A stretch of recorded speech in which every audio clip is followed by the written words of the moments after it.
The trip to Sweden was an ecumenical journey in which Lutherans and Catholics proved that what they have in common is much more important than that which separates them.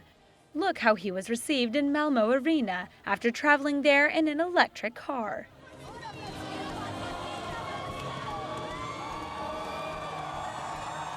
The number 2 in command from the Lutheran World Federation summed up the spirit of this meeting between Christians.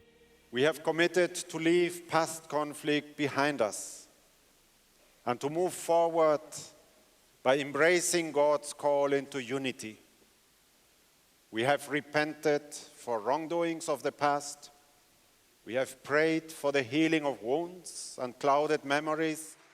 The Pope listened to intense testimonies of collaboration between Catholics and Lutherans from many different places.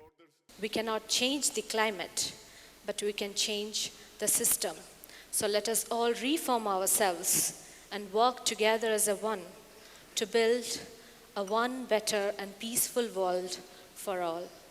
One of the worst massacres in Colombia took place in 2002 in a territory in the rainforest, tropical rainforest, when the community sought refuge in a chapel, and when an improvised bomb exploded, killing more than 100 people. As a mother, as a Christian, I refuse such situation.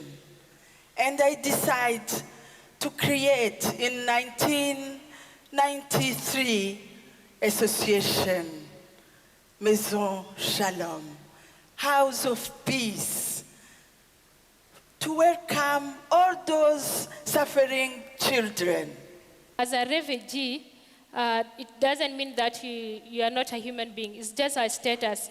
And then when we were taken to Brazil, I was selected as a flag bearer to represent 65 millions of refugees all over the world.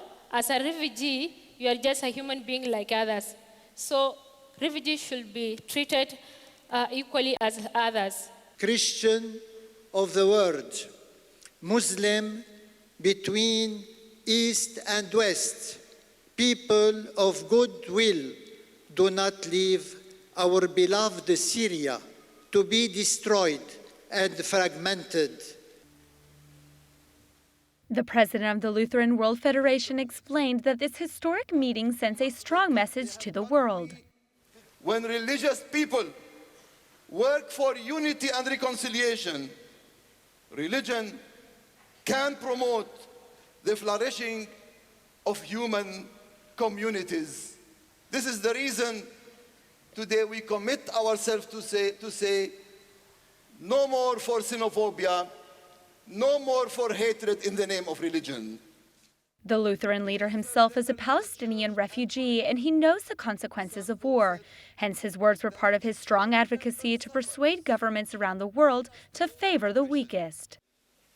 Set aside your political interests and work for the dignity not only of your own citizens, but of every child of God in this world. Pope Francis was also touched by the testimonies from different climate migrants, displaced persons, and war refugees. As such, he made a request to the world. Quiero agradecer a todos los gobiernos que asisten a los refugiados.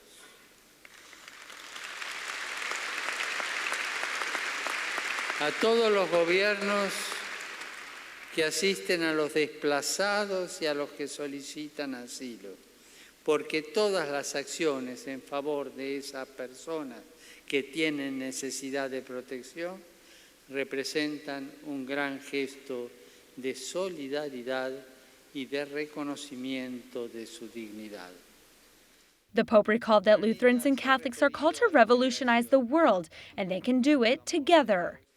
Para nosotros cristianos es una prioridad salir al encuentro de los desechados, porque son desechados de su patria, de los marginados de nuestro mundo, y hacer palpable la ternura y el amor misericordioso de Dios que no descarta a nadie, sino que a todos acoge. A nosotros, cristianos, hoy se nos pide protagonizar la revolución de la ternura. One further step in this revolution and in the approach of Catholics and Lutherans was an agreement signed together during the meeting to help victims of war, natural disasters, and poverty. With their signatures, Caritas Internationales and the Lutheran World Federation, main humanitarian organization, commit themselves to cooperate from now on. Before concluding, there was a special prayer for peace in Syria, and then the Pope and the Lutheran Secretary General gave a joint blessing. It was a meeting full of strong gestures and words that represent a new milestone along the path of reconciliation among Catholics and Lutherans.